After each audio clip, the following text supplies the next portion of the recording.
What's going on, guys? Gamers Goon here today. I ain't gonna lie, I had no intention of coming on here this early. I knew I was gonna come on here today, after the first big news that we woke up to and what happened yesterday. I knew I was gonna film at least today, but man, it has been an eventful morning, and I had to pump out these videos, man. There might be a decent amount of these videos coming out with the NBA deadline coming up, but so far this deadline. It is rapid fire of starting caliber players, and I'm here for it. I am here for it. I'm loving it.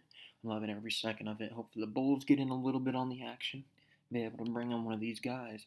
Um, and one of these guys that started it off, Caris LeVert, was sent from Indiana to the Cavaliers. So it's going to be a Darius Garland and Caris LeVert backcourt there. Maybe they're going to be able to use Colin Sexton as some trade leverage. They do have his bird rights. He is a restricted free agent, so they're in no um, they're not going to lose him. They'll be able to bring him back for something at least. Um, in this trade also, Ricky Rubio got flipped. Um, the Pacers, they got a 2022 first rounder, a second round in 2022, and a second rounder in 2027. That feels like a little bit. The first round pick maybe makes up for Caris LeVert if it doesn't end in the lottery. If they actually get this first round pick, then it's worth it. If they don't get this first round pick, it's looking like the Cavs fleeced them, man. There's a lot of fleeces going on, and the Cavs are doing one of theirs in order to help them become contenders this season. They've had a really good year so far. One of the things that they've kind of been lacking is that secondary scorer. I mean, you'll have Darius Garland do his thing, but each night you don't know if Jared Allen's going to be the next guy, Kevin Love's going to be the next guy, Evan Mobley's going to be the next guy. You're kind of lacking that Colin Sexton type of guy next to him.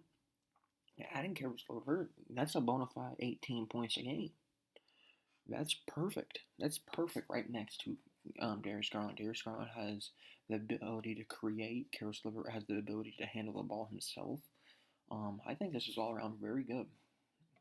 Very good for the Cavaliers. Um, Meanwhile, for the Pacers, you got Ricky Rubio. Don't get me wrong, Ricky Rubio was amazing this year before he got hurt. I don't know, man. You better hope that lottery pick hits, because if it falls out the lottery, that's kind of a senseless trade for him. You guys got fleeced. Then we woke up this morning. And we got a Trailblazers massive trade.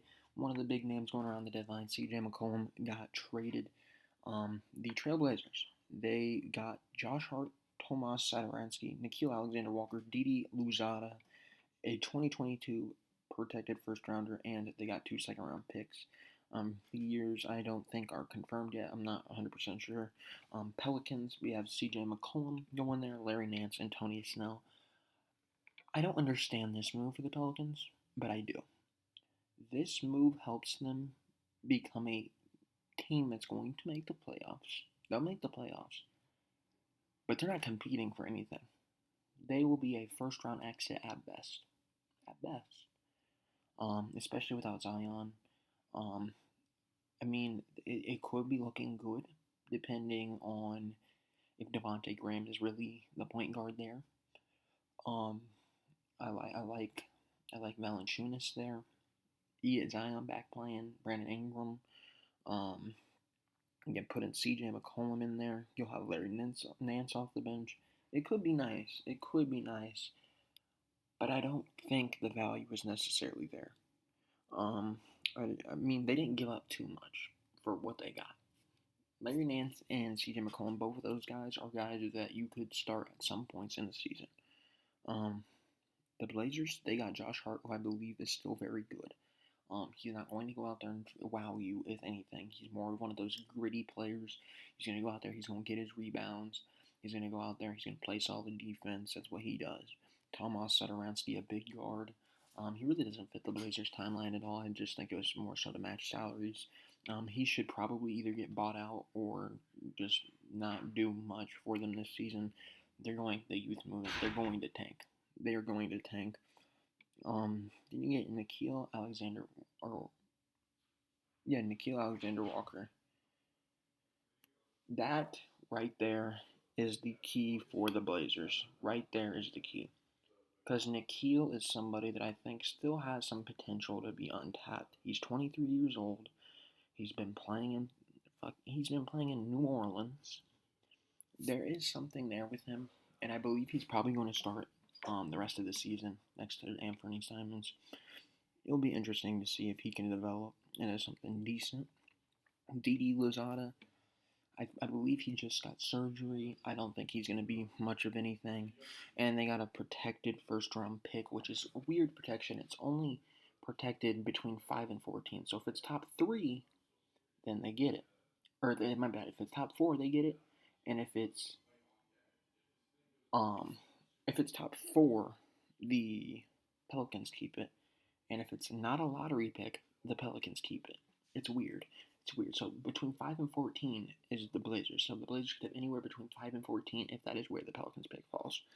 So they're hoping for them not to make the playoffs. But it'll be interesting.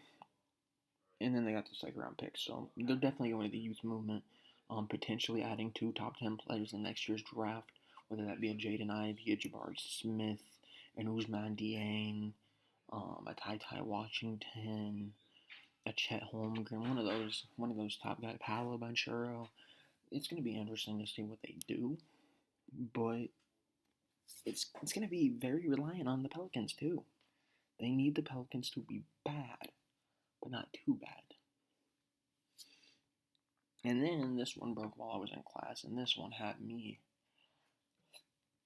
This one is probably the most shocking so far this morning, and that is Domantas Sabonis was getting traded for Jeremy Lamb and Justin Holiday.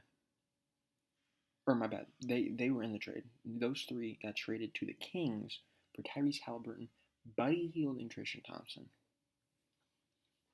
And I'm sitting there thinking, I'm like, okay, let's think of the starting lineup they got on the Kings now. De'Aaron Fox, okay. You moved Haliburton, so you don't got that other guard. And then I'm sitting there thinking, I'm like, is it going to be Terrence Davis? No. Justin Holiday at the 2. Small forward, Harrison Barnes. Power forward, Domantas Sabonis. Center, Rashawn Holmes. Off the bench, you got Marvin Bagley. Off the bench, you got Buddy Hield. You got Tristan Thompson. The Kings made a move that helps them compete for a playoff spot. That move, though, does not help them in the long run. It's not making them a competitor this year. It's an odd move. It's an odd move. They got rid of Tyrese, who Kings Nation is upset about.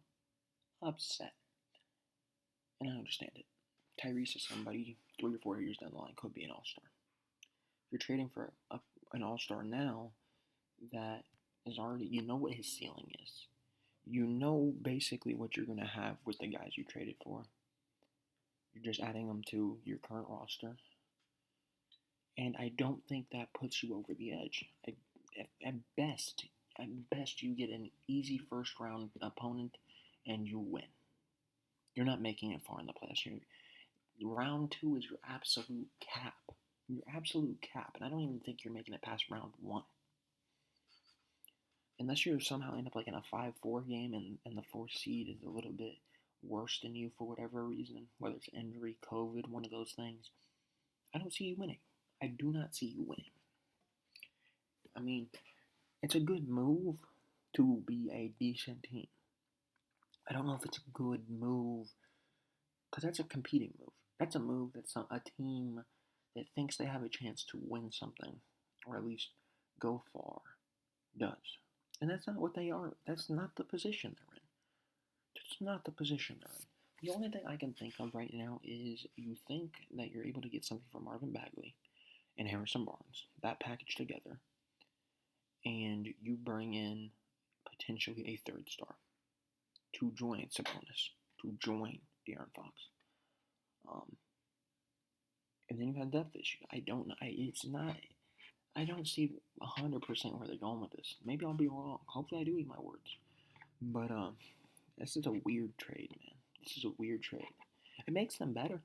It makes them better. They definitely, in the short term, won the trade. They won the trade in the short term.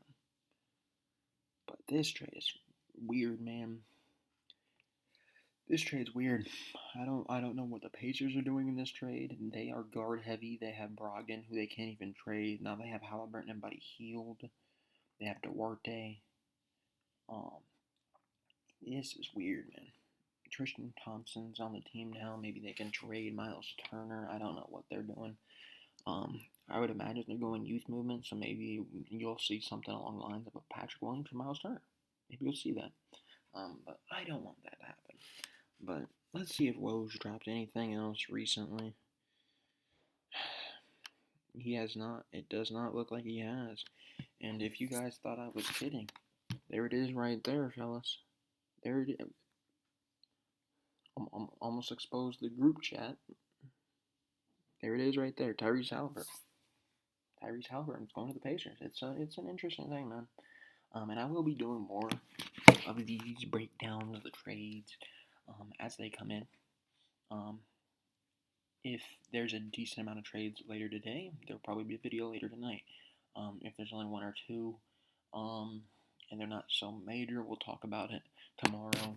And then obviously on a Thursday, I want to do, right after the deadline ends, I want to do a video about it, man.